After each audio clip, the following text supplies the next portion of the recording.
நாமெல்லாம் தேவரு, நம்ம தேவேந்திரரு, நம்ம நாடாரு, நம்ம கோணாரு, நம்ம பிள்ளைமாரு, நாங்கெல்லாம் யார் தெரியுமா? நாங்க ஆண்ட பரம்பரை, எங்களுக்கு வரலாறு தெரியுமா என்று நம்ம பெருமை பேசுறோம்.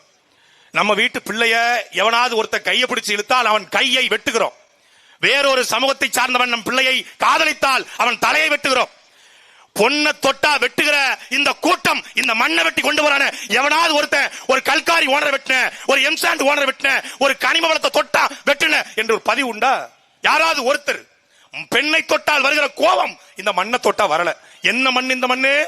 இதே மண்ணில் நாம் சுவாசித்துக் கொண்டிருக்கிற இந்த மூச்சுக்காட்டை தான் இந்திய நிலப்பரப்புல வெள்ளக்காரன் வந்த பொழுது எல்லோரும் வெள்ளக்காரன் எசமா துறை என்று மண்டியிட்டு அவனுக்கு வரி செலுத்திய பொழுது ஒரு நெல்மணியை கூட நான் வரியாக தரமாட்டேன் என்று வெள்ளக்காரன் 13 முறை திருப்பி அடித்த புலித்தேவன் பிறந்த மண்ணு. அந்த புலித்தேவனுடைய வாரிசுகள் என்ன பண்ணிட்டு இருக்கோம்?